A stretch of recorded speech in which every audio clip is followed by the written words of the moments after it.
बिस्मिल्लाहिर्रहमानिर्रहीम नहमदुका या रब्बल आलमीन वस्सलातु वस्सलामु अला नबिय्यिस सादिक़िल अमीन व अला आलिहि व अस्हाबिहि अजमईन अम्मा बाद।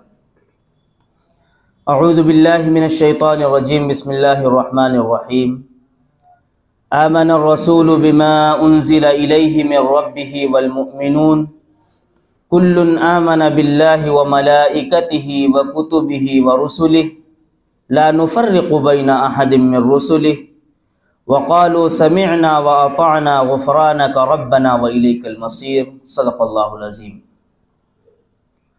मोहतरम बुज़ुर्गों और नौजवान साथियों,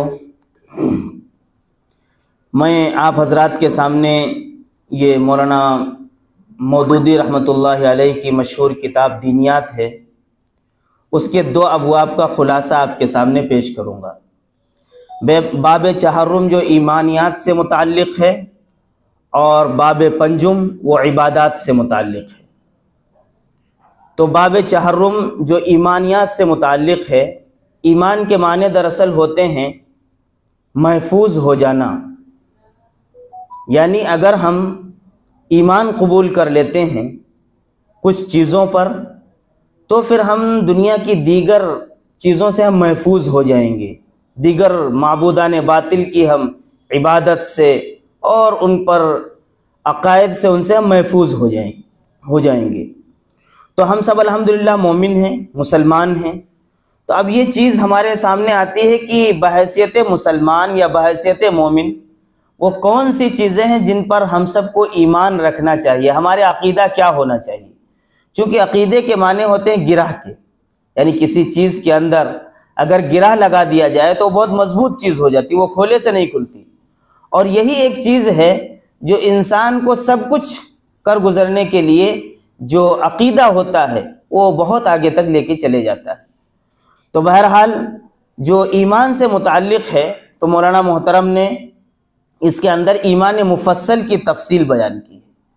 ईमान मुफस्सल क्या है? हम सब ने कलमा पढ़ा होगा, ईमान मुफस्सल आमनतु बिल्लाहि व मलाइकतिहि व कुतुबिहि व रुसुलिहि वल यौमिल आखिरि वल क़द्रि खैरिहि व शर्रिहि मिनल्लाहि तआला वल बाअसी बअदल मौत। यानी 7 चीज़ें ऐसी हैं जो ईमान मुफस्सल के अंदर जिनका तज़किरा आता है, लेकिन मौलाना मोहतरम ने इसमें सिर्फ 6 चीज़ों को शामिल किया है, यानी तकदीर के बाब को इससे निकाल दिया है। वो एक बहुत तफसीली मौजू है। और ये जो किताब लिखी गई थी ये 1937 में, तकरीबन आज से 85 या 90 साल पहले ये किताब तसनीफ़ दी गई है। और उस वक्त के जो हालात थे वो बहुत ही परेशान कुन हालात थे। और आज का ज़माना जो है ये भी ईमान के ताल्लुक़ से खुसूसन जो नौजवान नस्ल है उसको बहुत तज़ब्ज़ुब का शिकार है आखिर कि हम मुसलमान हैं। तो चूँकि जो आजकल ज़माना चल रहा तो उसमें बहुत सी चीज़ें हमारे सामने ऐसी पेश की जाती हैं जो बाकायदा सोची समझी साजिश के तहत ये होता है कि मुस्लिम नौजवान उनके जहनों से जो इस्लाम के मुताल्लिक जो अकायद हैं उनको कमज़ोर कर दिया जाए कम अज़ कम। तो बहरहाल ये चीज़ें हैं। तो सबसे पहले जो ईमान मुफस्सल के अंदर जो सबसे पहली चीज़ है वो ये कि आमनतु बिल्लाह, अल्लाह रब्बुल आलमीन पर ईमान लाना, यानी ज़ात खुदावंद कुद्दूस पर ईमान लाना। खुदा कौन है हमने बहुत सुना होगा और हमने पढ़ा भी होगा इस ताल्लुक़ से कि दुनिया के अंदर जितने भी मज़ाहिब पाए जाते हैं, चाहे वो कदीम मज़ाहिब हों चाहे वो जदीद मज़ाहिब हों, हर मज़हब के नज़दीक खुदा का तसव्वुर है। वो चाहे जिस सूरत में हो, चाहे वो एक हो या अनेक की सूरत में हो, मगर खुदा का तसव्वुर सबके नज़दीक है। हम तौहीद के कायल हैं, यानी सिर्फ एक खुदा के कायल हैं। बाकी मज़ाहिब के नज़दीक, ईसाइयों के नज़दीक भी खुदा का तसव्वुर है, मगर वो सालिसुम मिन सलासा के कायल हैं। और इसी तरीके से दीगर मज़ाहिब हैं, उनके नज़दीक भी खुदा का तसव्वुर है। और खुदा के तसव्वुर के बग़ैर इस दुनिया का वजूद ही नामुमकिन है। इसलिए कि इतनी बड़ी दुनिया है, हमको शुरू में समझाया गया होगा कि कोई भी दुनिया के अंदर ऐसी चीज़ जो हमको नज़र आती है वो बग़ैर किसी के बनाए बग़ैर नहीं बनी है। उसके पीछे लोगों ने मेहनतें की हैं, उसको बनाया है, तब वो चीज़ बनी है। इतनी बड़ी दुनिया है, अगर इसको खुदा ने, अगर इसका कोई बनाने वाला ना होता तो जाहिर सी चीज़ है यह दुनिया खुद ब खुद तो वजूद में ना आ जाती। तो इसका जो बनाने वाला है वही खुदा है। और तौहीद इसलिए कि चूंकि अल्लाह रब्बुल आलमीन ने खुद कुरान करीम में बयान फरमाया कि अगर इस कायनात के निज़ाम को चलाने के लिए एक से ज़्यादा खुदा होते तो फिर इस कायनात का निज़ाम सही रुख पर नहीं चल पाता। इसीलिए हम देखें कि कोई भी कंपनी हो या कोई भी जगह हो या कोई भी इस तरीके की जो चीज़ होती है, उसका जो हाकिम होता है, उसका जो चलाने वाला होता है वो एक ही होता है। एक से ज़्यादा होंगे तो फिर इख्तिलाफ की सूरत पैदा होगी, कोई कुछ कहेगा कोई कुछ कहेगा। तो इस ताल्लुक़ से हमको कुरान करीम के अंदर समझाया गया। तो खुदा पर ईमान लाने का जो तकाज़ा है वो ये है कि हम अल्लाह रब्बुल आलमीन को एक माने, और उसके लिए जो सबसे पहली चीज़ है वो जिसका हम इकरार करते हैं, ला इलाहा इल्लल्लाह। इलाह के माने होते हैं माबूद के, यानी हम आबिद हैं और हमारा पैदा करने वाला वो माबूद है, वो खुदा है और हम उसके मानने वाले हैं। और इलाह जो उससे पहले जो ला है वो अरबी ग्रामर के हिसाब से उसको ला नफी जिन्स कहते हैं, यानी ला इलाहा। पहले सबसे पहले इस चीज़ का आदमी को इनकार करना है कि दुनिया के अंदर कोई खुदा है ही नहीं, कोई खुदा नहीं है, कोई खुदा हो ही नहीं सकता है। उसके बाद में इल्लल्लाह से मुस्तस्ना किया गया, यानी सिवाय अल्लाह के, अल्लाह के अलावा और कोई दुनिया के अंदर खुदा हो ही नहीं सकता है। इस बात का हम ईमान रखते हैं और यकीन रखते हैं। उसके बाद में ला इलाहा इल्लल्लाह की हकीकत अगर हम इस पर गौर करें तो मालूम ये होगा कि बहुत सी ऐसी चीज़ें हैं अल्लाह के नबी सल्लल्लाहु अलैहि वसल्लम ने खुद बयान फरमाया कि अगर कोई बच्चा पैदा हो और उसको इंसानों से, मज़ाहिब के झमेलों से बिल्कुल अलग रखा जाए और उसको किसी मज़हब के ताल्लुक़ से कोई जानकारी ना हो, और वो अपने तौर पर अगर वो सीखेगा तो वो वहदानियत का कायल होगा, दीन फितरत का कायल होगा। इसलिए अल्लाह रब्बुल आलमीन ने खुद बयान फरमाया, फितरतल्लाहिल्लज़ी फ़तरन्नास अलैहा। अल्लाह रब्बुल आलमीन ने जो ये दीन बयान फरमाया है, अल्लाह का जो बनाया है उसूल है, ये दीन फितरत है और इसी पर तमाम इंसान पैदा होते हैं। अल्लाह के नबी सल्लल्लाहु अलैहि वसल्लम ने फरमाया, कुल्लु मौलूदिन यूलदु अलल फितरति फ़अबवाहु युहव्विदानिही व युनस्सिरानिही व युमज्जिसानिही। बयान फरमाया कि हर बच्चा दीन फितरत पर पैदा होता है, फिर उसके बाद में उसके माँ बाप जिस मज़हब के मानने वाले होते हैं वो बच्चा भी उसी मज़हब को कबूल कर लेता है। इब्राहीम अलैहिस्सलातु वस्सलाम की मिसाल हमारे सामने है। बुत परस्त घराने में पैदा हुए लेकिन उन्होंने उसको तस्लीम नहीं किया, बल्कि हकीकी खुदा की तलाश में लगे रहे। तो खुद उनका दिल और उनका दिमाग इस बात का इकरार कर बैठा कि एक खुदा होना चाहिए, ये मुख्तलिफ खुदा नहीं हो सकते हैं। हमारा हाल क्या है? हमारे दुनिया के अंदर बहुत से इंसान ऐसे हैं जो जिन चीज़ों से कुछ नफ़ा या नुकसान देखे उनको खुदा बना लिए। मज़ाहिबे जो दीगर मज़ाहिब हैं उन्होंने अपने जो उनके पेशवा रहे, जो उनको सही बातों की तरफ दावत देते रहे, उन्हीं को उन लोगों ने खुदा बना लिया। यहूदियों ने हज़रत मूसा को खुदा बना लिया, उनकी तारीफ में इतना गुलू किया कि उनको खुदाई के मकाम तक पहुंचा दिया। ईसाइयों ने हज़रत ईसा अलैहिस्सलातु वस्सलाम के मकाम और मर्तबे को बढ़ा दिया। और मौजूदा जो दौर जो मज़ाहिब हमारे सामने पाए जाते, चाहे वो बुद्धिस्ट हो, चाहे वो क्रिश्चियंस, चाहे वो सिखों का हो, इन्होंने अपने पेशवाओं को खुदा बना लिया है। ऐसा नहीं, खुदा तक जो पहुंचाने का, खुदा का जो पैगाम होता है उसको रसूल हमारे पास लाते हैं, वो जरिया होते हैं अल्लाह रब्बुल आलमीन का अहकाम बंदों तक पहुंचाने के लिए, न कि वो खुद खुदा हो। हमारे मुसलमानों में बहुत से ऐसे लोग अकीदा रखते हैं खुदा के ताल्लुक से, जो अल्लाह के नबी सल्लल्लाहु अलैहि वसल्लम को मुश्किल कुशा, हाजत रवा और न जाने क्या क्या उनके ताल्लुक से अकायद रखें कि आप आलिमुल गैब हैं, आप फला हैं। अल्लाह के नबी सल्लल्लाहु अलैहि वसल्लम का वाकई में मकाम व मर्तबा बहुत बुलंद है, लेकिन शेख सादी ने कहा था, खुदा के बाद सभी कुछ कहो, खुदा ना कहो। यानी खुदा के बाद दुरूए ज़मीन के ऊपर अगर कोई मुकर्रम अफजल तरीन ज़ात कोई हो सकती है तो हमारे नबी सल्लल्लाहु अलैहि वसल्लम में, तो खुदा का मकाम हमारे नबी का भी नहीं है। तो बहरहाल वहदानियत के ताल्लुक से अल्लाह रब्बुल आलमीन ने कुरान करीम में सूरह इखलास भी बयान फरमाई है, जिसके अंदर इस बात का इजहार है कि अल्लाह रब्बुल आलमीन एक है, वो तमाम तरीक़े की चीज़ों से बेनियाज है, उसको किसी चीज़ की कोई हाजत नहीं है और किसी चीज की कोई जरूरत नहीं है। उसके बाद में जो दूसरा नंबर आता है आमनतु बिल्लाही के बाद, वह मलाइकतिही यानी फरिश्तों का। फरिश्ते, चूंकि मैं ईमान मुफस्सल की तौज़ीह बयान कर रहा हूं, जो बाब है, मैं कोई तकरीर नहीं कर रहा हूं। इंशाल्लाह आपको अपनी कही गई बातों पर कुछ अगर समझ में नहीं आए तो मैं बाद में इंशाल्लाह आपको मौका भी दूंगा कि अगर आप कुछ पूछना चाहेंगे तो उसकी मैं मज़ीद वजाहत करूंगा, चूंकि वक्त के अंदर तफसील बयान करना है, काफ़ी उन्वानात हैं, हर उन्वान एक काफ़ी मौजू तलब है, उसके अंदर काफ़ी बहस की जा सकती है।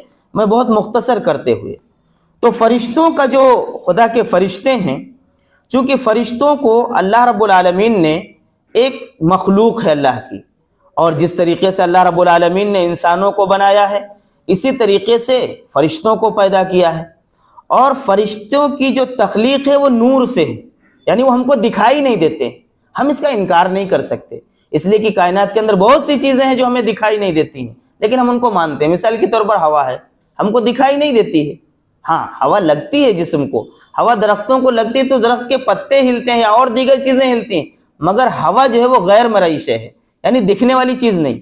फरिश्ते भी इसी तरीके से अल्लाह की नूरानी मखलूक है जो हमें दिखाई नहीं देते हैं, लेकिन उन पर हमारा ईमान होना चाहिए, यानी वो मौजूद हैं। और वो इस एतबार से मौजूद है कि ये वो चीज़ें जो अल्लाह के नबी सल्लल्लाहु अलैहि वसल्लम ने हमें बताया कि ये चीज़ें हैं, इन पर ईमान लाना है, इन चीज़ों को तस्लीम करना है। फरिश्तों की जो तादाद है वो बहुत ज़्यादा है, जैसा बयान हदीस शरीफ में आता है कि जिस तरीके से इंसानों का क़िबला जो है बैतुल्लाह है, इसी तरीके से फरिश्तों का क़िबला वो बैतुल मामूर है, जो 7वें अर्श पर है, 7वें आसमान पर है, जो अल्लाह रब्बुल आलमीन का अर्श है। फरमाया गया कि फरिश्ते लगातार मुस्तकिल बैतुल मामूर का तवाफ करते रहते हैं और अल्लाह रब्बुल आलमीन के सामने सजदा रेज होते रहते हैं। और जो फरिश्ता एक मर्तबा सजदा कर लेता है, क़यामत तक उसको दोबारा उसकी बारी नहीं आएगी, उसका नंबर नहीं आएगा कि वो दोबारा उसको सजदा का मौका मिले। हम अंदाज़ा लगाएं कितनी बड़ी तादाद होगी फरिश्तों की, इंसानों से कई गुना बराबर बढ़कर होगी। लेकिन हमारे सामने जो फरिश्तों के, अच्छा अल्लाह रब्बुल आलमीन ने फरिश्तों को क्यों बनाया? अल्लाह रब्बुल आलमीन बजाते खुद किसी चीज़ का मोहताज नहीं है करने के लिए, वो खुद तमाम चीज़ों को कर सकता है, और करने के लिए भी अल्लाह रब्बुल आलमीन को कोई मेहनत की ज़रूरत नहीं है। कुरान करीम में कई मकामात पे बयान फरमाया, इज़ा अरादा शैअन अन यक़ूला लहू कुन फयकून, कि अल्लाह रब्बुल आलमीन जब किसी चीज़ को पैदा करने का, बनाने का इरादा करते हैं तो सिर्फ कुन कहते हैं और वो चीज़ वजूद में आ जाती है। मुफस्सिरीन ने बयान किया कि खुदा को लफ्ज़े कुन कहने की भी ज़रूरत नहीं है, इसलिए कि इसके अंदर इरादा पाया जाता है, एक तरीके की मेहनत है, कहना पड़ रहा। अल्लाह इसका भी मोहताज नहीं है, यानी वो खुद बखुद जिस चीज़ को चाहे वजूद बख्श सकता है, लेकिन निज़ाम कायनात को चलाने के लिए उसने एक सिस्टम मुकर्रर किया है जो फरिश्ते हैं, और उनको मुख्तलिफ जिम्मेदारियां दी हैं, वो अपनी मुख्तलिफ जिम्मेदारियों को अंजाम देते हैं।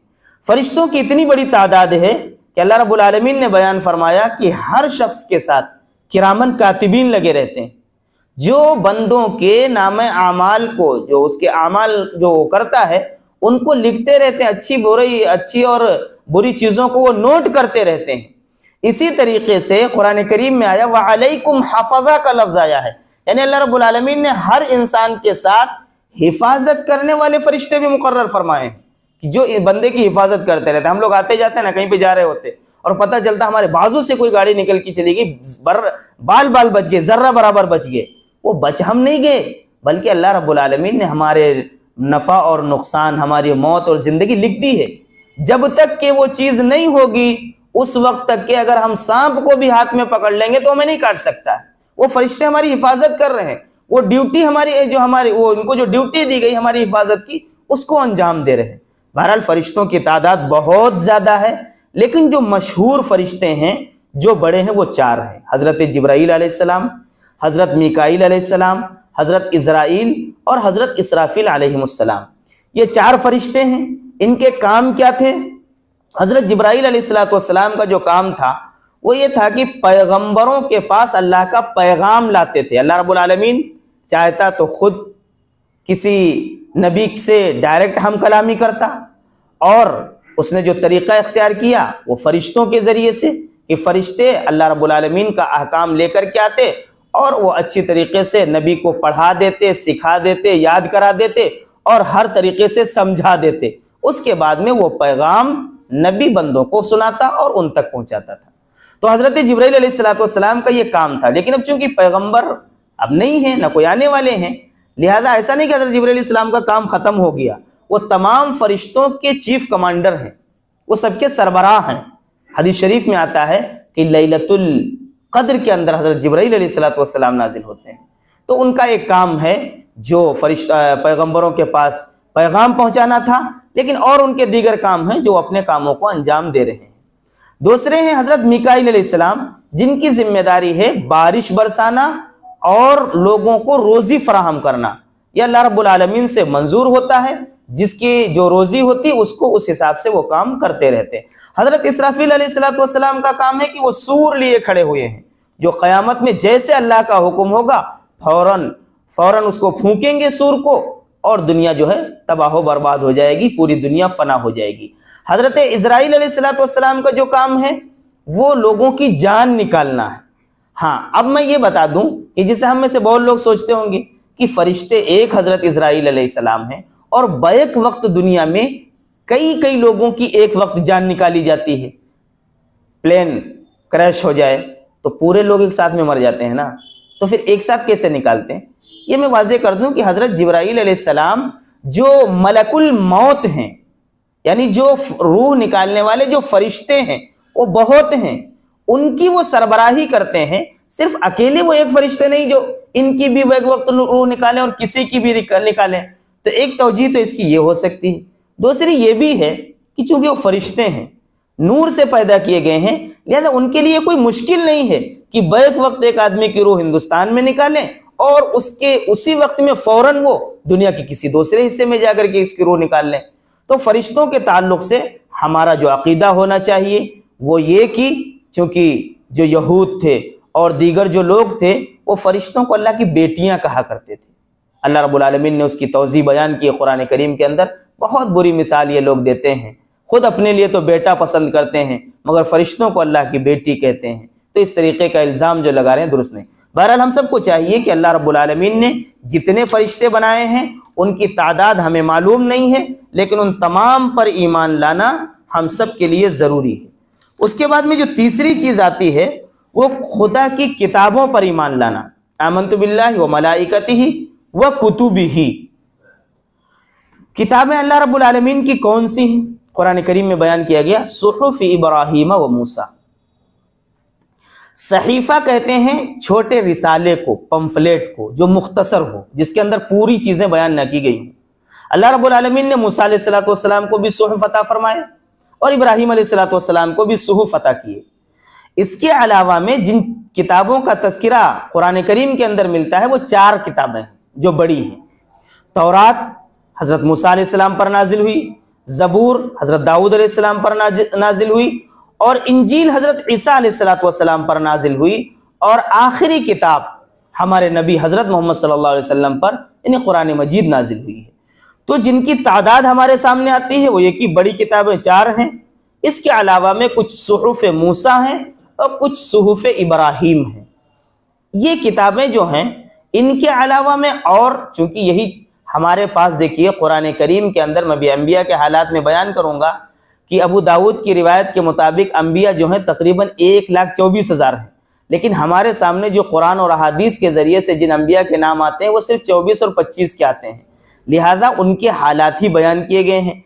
तो इससे मालूम हुआ कि बेशुमार अम्बिया हैं जिनको किताबें दी गई होंगी, लेकिन चूंकि अल्लाह रब्बुल आलमीन ने उसको बयान नहीं किया है, इसलिए हम गारंटी के साथ, यकीन के साथ तो ये नहीं कह सकते हैं कि सिर्फ यही किताबें हैं जो आसमानी किताबें, इसके अलावा में दूसरी कोई किताबें नहीं हैं। यकीनन होंगी, लेकिन यकीन के साथ जो हमें ईमान लाना है वो इन किताबों पर लाना है, और इसके अलावा में जो किताबें भी अल्लाह रब्बुल आलमीन ने लोगों की इस्लाह के लिए अंबिया अलैहिमुस्सलातु वस्सलाम पर उतारा है, नाजिल किया है, उन तमाम किताबों पर हमारा ईमान और अकीदा होना चाहिए। उसके बाद में जो 5वीं चीज़ है वो ये है खुदा के रसूलों पर ईमान लाना। रसूल और नबी 2 अल्फाज का इस्तेमाल कुरान करीम के अंदर और अपनी गुफ्तगू के अंदर और आम हालात में होता रहता है। नबी और रसूल में थोड़ा सा फ़र्क है। नबी हर नबी को कहते हैं, चाहे वो रसूल हो या ना हो। नबी हर नबी है जिसको अल्लाह रब्बुल आलमीन ने दुनिया के अंदर लोगों की इस्लाह के लिए भेजा और उसके पास वही नाजिल फरमाई, वो नबी है। लेकिन रसूल उसको कहते हैं जिसको अल्लाह रब्बुल आलमीन ने नई शरीयत दी हो। जैसे मिसाल के तौर पर हज़रत मूसा अलैहिस्सलातु वस्सलाम नबी थे। अल्लाह रब्बुल आलमीन ने उनको एक शरीयत अता की थी, उनको एक किताब अता की थी जो थी तौरात। हज़रत हारून अलैहिस्सलातु वस्सलाम उनके भाई थे और उन्हीं के ताबे रह करके काम कर रहे थे। मिसाल के तौर पर हज़रत इब्राहीम अलैहिस्सलातु वस्सलाम थे, उनके बेटे इस्माइल अलैहिस्सलाम भी थे, इसहाक अलैहिस्सलाम थे, फिर उनके बेटे इसहाक अलैहिस्सलाम के याकूब अलैहिस्सलाम थे और यूसुफ अलैहिस्सलाम। ये ज़माना तकरीबन एक है अगर देखा जाए तो मालूम ये हुआ कि अल्लाह रब्बुल आलमीन ने जिसको नई आसमानी किताब दी हो और नई शरीयत दी हो उसको रसूल कहेंगे, और नबी चाहे उसको दी गई हो या न दी गई हो वो बहरहाल रसूल है। तो मालूम ये हुआ कि नबी के मुकाबले में रसूल का दर्जा थोड़ा बड़ा है। हम नबी तो सबको कह सकते हैं मगर रसूल सबको नहीं कह सकते। हमारे नबी सल्लल्लाहु अलैहि वसल्लम रसूल भी थे और नबी भी थे। तो कुरान करीम के अंदर जिन अंबिया का तज़किरा आया है वो अंबिया की तादाद जो है वो 24 और 25 है। अहादीस को अगर हम उठा करके देखें तो सिहाह सित्ता के अंदर किसी भी हदीस के अंदर ये सराहत के साथ मौजूद नहीं है कि अंबिया अलैहिमुस्सलातु वस्सलाम की तादाद कितनी थी। किसी के अंदर सराहत के साथ मौजूद नहीं है। अलबत्ता अबू दाऊद की एक रिवायत है, अबू दाऊद शरीफ जो हदीस सिहाह सित्ता में है, उसकी एक रिवायत है जिसमें अल्लाह के नबी सल्लल्लाहु अलैहि वसल्लम ने बयान फरमाया कि अल्लाह रब्बुल आलमीन ने दुनिया के अंदर तकरीबन 1,24,000 अंबिया अलैहिमुस्सलातु वस्सलाम को भेजा है। अगर उस हदीस के ऊपर हम सेहत के एतबार से भी देखें तो वो बहुत ज़्यादा कोई सही हदीस नहीं है, बहरहाल वो है। तो अगर हम उसके ज़रिए से ये साबित करना चाहें तो हम ये कह सकते हैं यकीन के साथ नहीं कि 1,24,000 अंबिया ही हैं, उससे कम नहीं है, उससे ज़्यादा नहीं है, चूँकि इस ताल्लुक़ से भी सराहत के साथ कोई चीज़ मौजूद नहीं है। तो फिर हमें उन पर ईमान कैसे लाना है?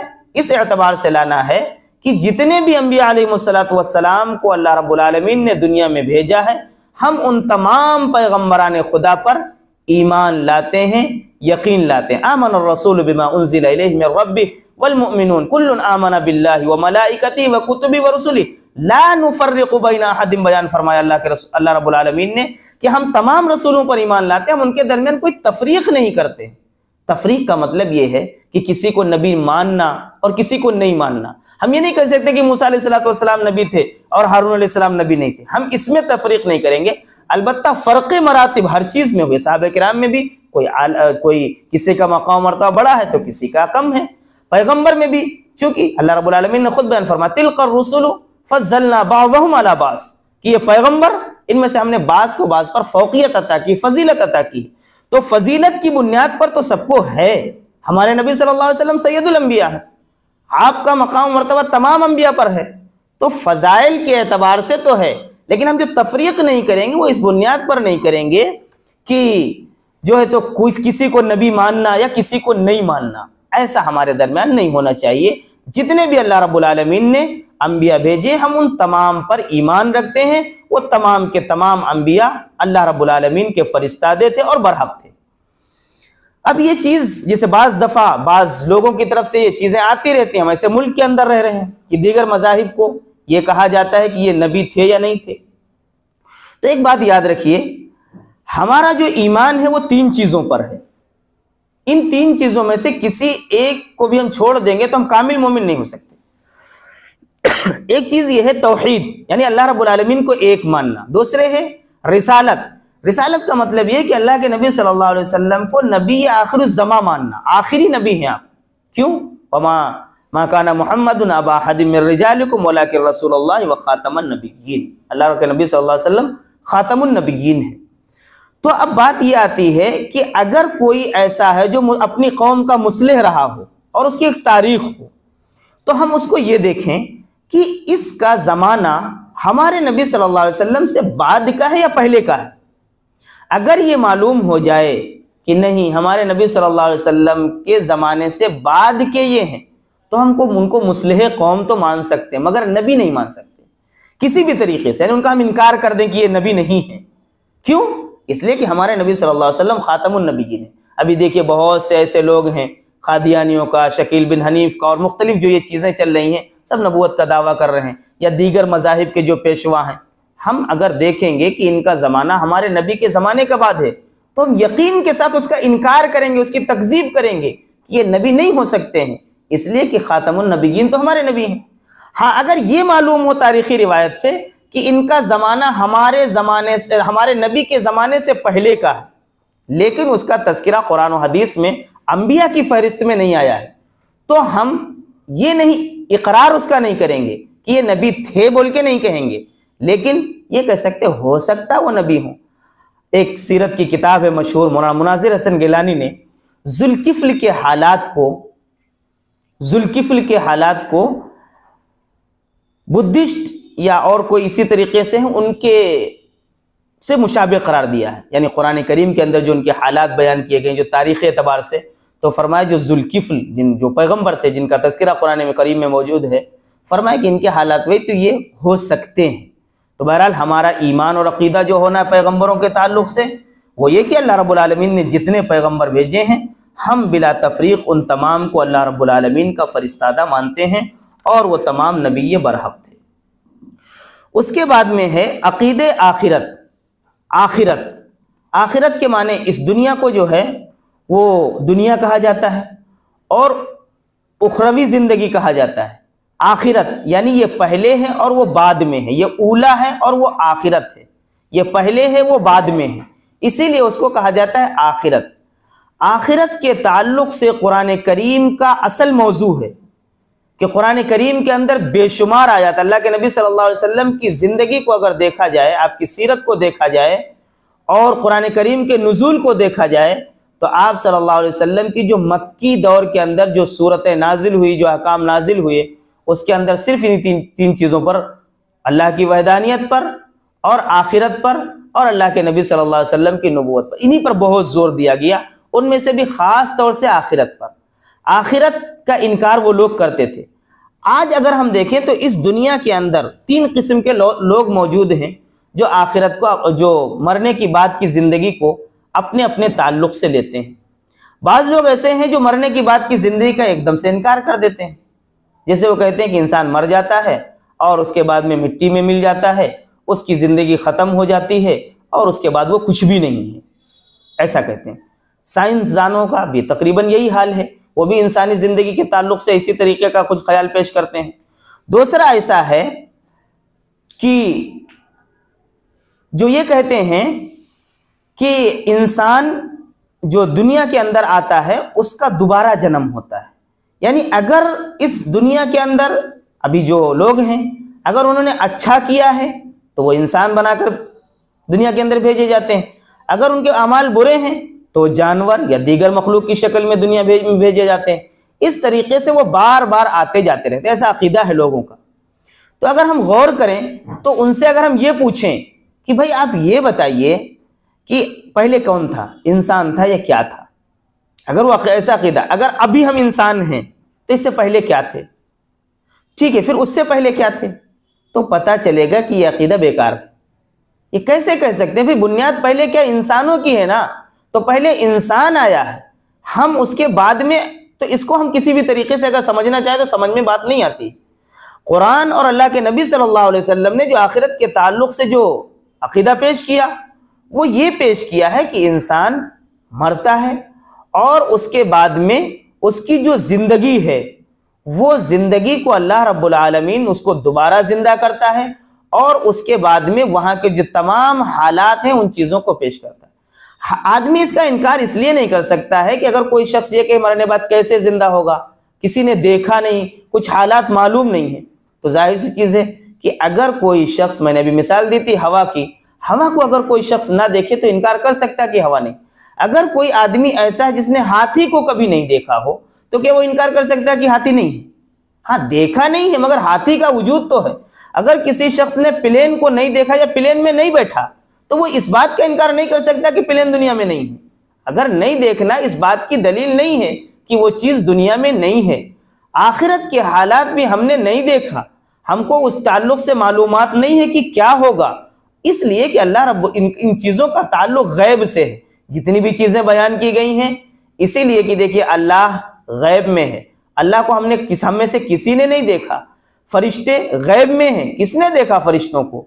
रसूल जो ज़माने के होंगे उन लोगों ने देखा। किताबें अल्लाह की, हमारे पास जो किताब मौजूद है उसको हम देखते हैं। तकदीर के ताल्लुक से हमारा कोई कुछ भी मालूम नहीं, वो सब तमाम चीज़ें गैब में हैं। और बास बादल मौत की जो ज़िंदगी वो भी गैब में है, उसको भी हमको नहीं मालूम है कि वो चीज़ वो कैसी होने वाली है और कैसी होगी, लेकिन इतना तो ज़रूरी है कि वो चीज़ होगी। और यही एक चीज़ है आखिरत का अकीदा। अगर ये ना हो तो फिर इंसान दुनिया के अंदर जो कुछ कर रहा है फिर वो क्यों करे?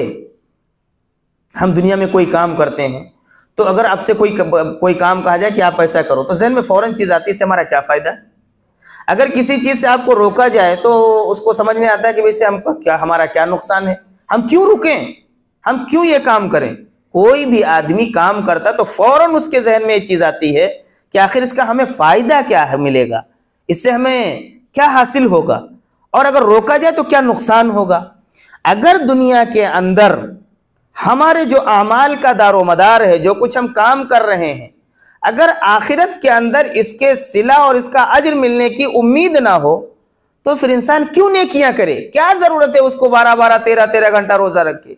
क्या जरूरत है वो लंबी लंबी नमाजें पढ़े? क्या जरूरत है उसको सदका खैरात करने की? कोई जरूरत नहीं। कौन सी चीज ये है? आखिरत को अल्लाह रब्बुल आलमीन ने इसलिए भी बनाया है कि हम गौर करें कि हमारी जो आमाल होते हैं, हमारे इखलास को अगर हम पहले देख लें तो हम छोटा सा काम करते हैं उसको, लेकिन हमारे अंदर उसका इखलास बहुत बड़ा होता है। बज़ाहिर वो छोटा है, लेकिन अल्लाह रब्बुल आलमीन उसका अज्र और सिला अगर हमें दुनिया के अंदर देना चाहे तो दुनिया कितनी, जिंदगी हमारी कितनी है? बहुत मुख्तसर। यानी एक अज्र का सिला भी देना चाहे तो जिंदगी हमारी नाकाफी हो जाएगी।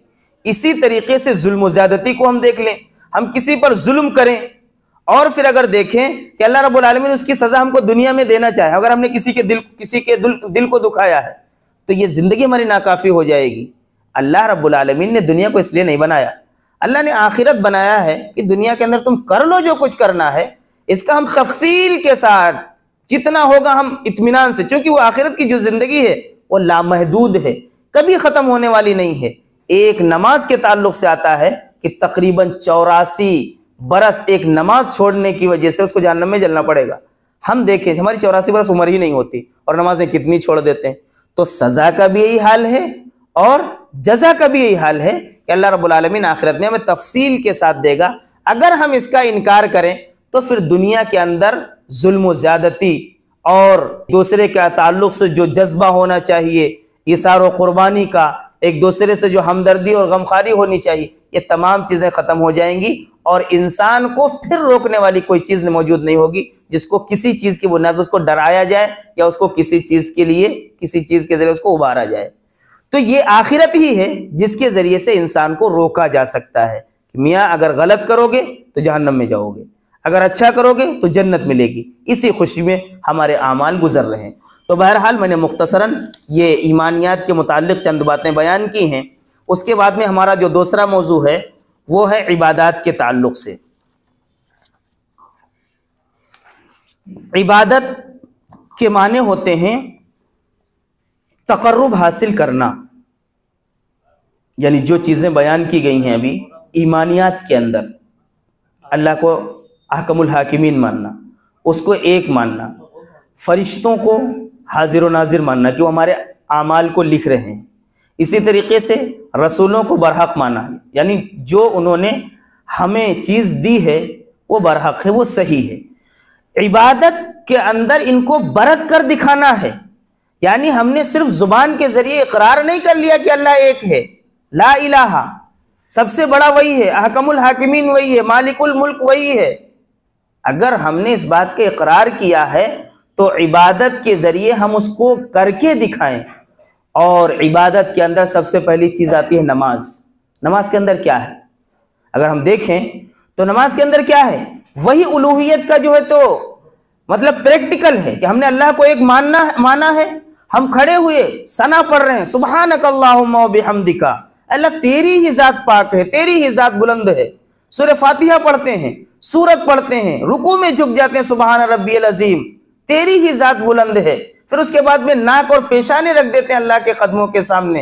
हदीस शरीफ में आता है कि बंदा जब सजदा करता है तो रहमान के दोनों कदमों के बीच में उसका सर होता है। तो ये हम उसके जमीन पर उसके सामने झुक जाते हैं और सुबहान रब्बियल आला बयान करते हैं, यानी ऐ खुदा, हमने तुझको सिर्फ जुबान से नहीं माना, हम अपने आमाल के जरिए से, आज़ा व जवारे के जरिए से भी हम इस बात को जाहिर कर रहे हैं कि तू ही उलूहियत के लायक है, तेरे सिवा कोई माबूद नहीं हो सकता है। तो ये हम नमाज में करके दिखाते हैं। और इसी तरीके से रोजा हम रखते हैं, उसके अंदर भी यही चीज पाई जाती है। और इसी तरीके से ज़कात जो देते हैं तो बंदगाने खुदा की हम मदद करते हैं। इसमें मैं बहुत ज़्यादा तफसील नहीं बयान करूंगा, सिर्फ इबादत के मफहूम को बताऊंगा, इसलिए कि टाइम हमारा ख़त्म हो गया। और इंशाल्लाह जो बात आपको समझने नहीं आएगी तो मुख्तसर में सवाल के लिए भी वक्त दूंगा। ईमानियात के ताल्लुक से, इबादत, नमाज, रोज़ा के ताल्लुक से अल्हम्दुलिल्लाह तमाम लोगों को काफ़ी मालूमात है। तो ये जो ईमानियात के अंदर से जो चीज़ें हासिल होती हैं, इबादत के ज़रिए से उनको बरत कर बताना है। और आबिद और महबूद, अल्लाह महबूद है और महबूद हम उसके बंदे हैं। और खालिक और बंदे के जो ताल्लुक होना चाहिए वो आजिज़ी और इनकिसारी का होना चाहिए। यानी अगर हम दुनिया के अंदर किसी को अपना बड़ा तस्लीम करते हैं, किसी को हम अपना बॉस मानते हैं, तो जाहिर सी चीज़ है, ये सिर्फ कहने की चीज़ नहीं है, उसको दिखाना भी पड़ता है, उसको खुश भी करना पड़ता है, उसको राज़ी भी करना पड़ता है। अगर हम इन चीज़ों को उसको राज़ी नहीं करेंगे तो सिर्फ जुबानी दावेदार से कोई भी खुश नहीं होगा। तो इबादत का भी मामला हमारी जिंदगियों के अंदर इसी तरीके से है कि हम जिन चीज़ों पर ईमान लाए हैं, हमने अल्लाह को माना है और हमने आखिरत का जो तसव्वुर अपने अंदर पैदा किया है, हम उसको जाहिर कर दें आमाल के ज़रिए से कि ए अल्लाह, हम तुझे ही सारी चीज़ें मानते हैं। तो इसी तरीके से उसमें नमाज भी है, ज़कात भी है, रोज़ा भी है और हज भी है। ये तमाम चीज़ें हैं जिनको अरकान इस्लाम कहा जाता है। यानी इस्लाम बहैसियत मोमिन होने के बाद में ये चीज़ें हम पर लाजिम और ज़रूरी हैं। इनके ताल्लुक से जो हमें ईमान और अकीदा रखना है वो ये कि अल्लाह के ये तमाम के तमाम फ़राइज़ हैं। यानी कोई आदमी नमाज ना पढ़े गुनहगार होगा, गुनाह कबीरा का मुर्तकिब होगा, लेकिन चूंकि अल्लाह का हुक्म है, इसका इनकार नहीं किया जा सकता या इसकी जर्रा बराबर भी तजलील दिल के अंदर नहीं होना चाहिए, तहकीर नहीं होना चाहिए। नमाज में क्या रखा है, रोजे भूखा रहने में क्या मिलता है, इस तरीके के ख्यालात अगर दिल के अंदर पैदा हो रहे हैं तो हम मोमिन नहीं रहे। नमाज नहीं पढ़ना, मेरे कहने का मतलब ये नहीं कि नमाज फ़राइज़ को छोड़ दिया जाए, कहने का मतलब ये है कि इन फ़राइज़ को दिल से तस्लीम करना है, अल्लाह रब्बुल आलमीन का फरीज़ा समझना है। अदायगी के अंदर अगर हमसे कोताही होती है तो अल्लाह माफ़ कर सकता है, उसके उम्मीद रख सकते हैं। लेकिन हम ये तसव्वुर करने लगे कि हज में क्या रखा है, वो तो बस एक सियाहती मकाम है, इस तरीके के अल्फाज अगर हम अदा करें या इस तरीके की चीज़ें अगर हम इन अरकान के ताल्लुक से रखेंगे तो हम मोमिन नहीं हो सकते, हम मुसलमान नहीं हो सकते हैं।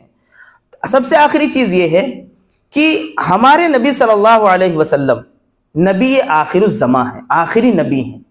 वो इस एतबार से हैं कि जैसे दुनिया के अंदर हम ये नहीं ऐसा नहीं कह सकते कि जितने भी मज़ाहिब आए, देखिए इबादत से इसका रिलेटेड है। इबादत के माने होते हैं अल्लाह का तक़र्रुब हासिल करना। हम नमाज पढ़ते हैं, हमारे नमाज का तरीक़ा अलग है ना, लेकिन ऐसा नहीं है कि तमाम जितनी उम्मतें गुजरी हैं, तमाम जितनी शरीयतें गुजरी, सब इसी तरीके से नमाज पढ़ते थे? नहीं। जिस तरीके से हम रोज़ा रखते हैं सब रोज़ा रखते थे? नहीं। जिस तरीके से हम ज़कात देते सब इसी तरीके से ज़कात देते थे? नहीं। इसलिए कि अल्लाह रब्बुल आलमीन ने एक उसूल बनाया है अपने को राज़ी करने के लिए, अपने को खुश करने के लिए, और वो उसूल बदल भी सकता है।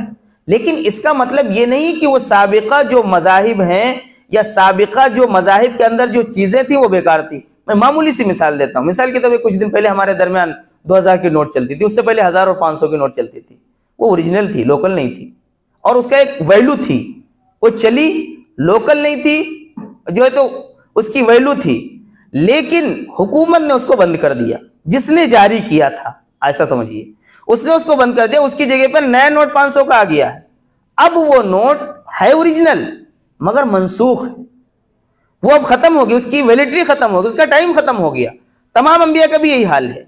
यानी वो अंबिया अपने जमानों के अंदर उनकी तालीमात बरहक थी, उनकी इबादत बरहक थे, वो नबी बरहक थे, लेकिन उनका एक जमाना था, उनको जिसने भेजा था, उनको जिसने जो शरीयत दी थी, उसी ने उस शरीयत को खत्म कर दिया, मनसूख कर दिया है।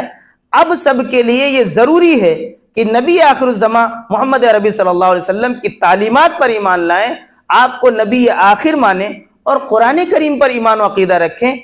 ये तालीमात को अगर वो फॉलो करेंगे तो ही वो काबिल कबूल होंगे अल्लाह रब्बुल आलमीन के नज़दीक, और अगर इसको वो नहीं मानेंगे तो फिर वो अल्लाह रब्बुल आलमीन के नज़दीक कामयाब नहीं हो सकते, वो नाकाम माने जाएंगे। इसी तरीके से जिस तरीके से ये नोट अभी के ज़माने में चलता नहीं है, दुकानों पर हम ले करके जाएं, इसी तरीके से वो मज़ाहिब भी आज के ज़माने में मनसूख हैं, ख़त्म हो चुके हैं, उनका वक्त ख़त्म हो चुका।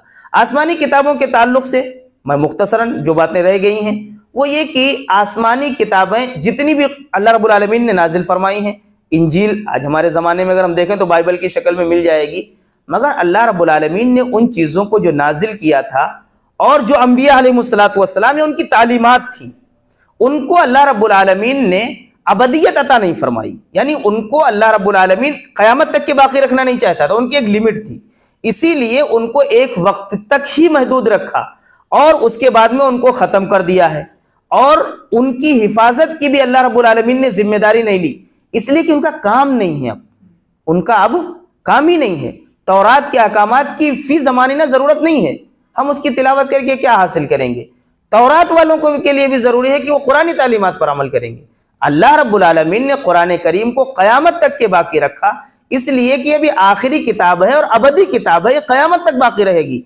चूंकि उनको बाकी रखना नहीं था, उनको अबदियत हासिल नहीं थी, एक ज़माने तक वो रही और वो उस ज़माने के उनके ज़माने में उनके उलमा ने और उनके दीगर लोगों ने उसके अंदर तहरीफात कर डाली हैं। आज अगर हमारे सामने तौरात मिलती है या बाइबल मिलती है, इस तरीके की दूसरी किताबें हमें मिल भी जाएं, तो भी उनके अहकाम मुसद्दिक़ा नहीं है, चूँकि अल्लाह रब्बुल आलमीन ने खुद कुरान करीम में बयान फरमाया है कि वो तहरीफ शुदा है। तो बहरहाल मेरा वक्त हो गया है। अल्लाह रब्बुल आलमीन से दुआ है कि जो बातें बताएगी उन पर हम सबको अमल की तौफीक अता फरमाए और ईमान कामिल हमारे दिलों में रासिख़ फरमाए। सुब्हान रब्बिका रब्बिल इज़्ज़ति अम्मा यसिफ़ून व सलामुन अलल मुरसलीन वल्हम्दुलिल्लाहि रब्बिल आलमीन।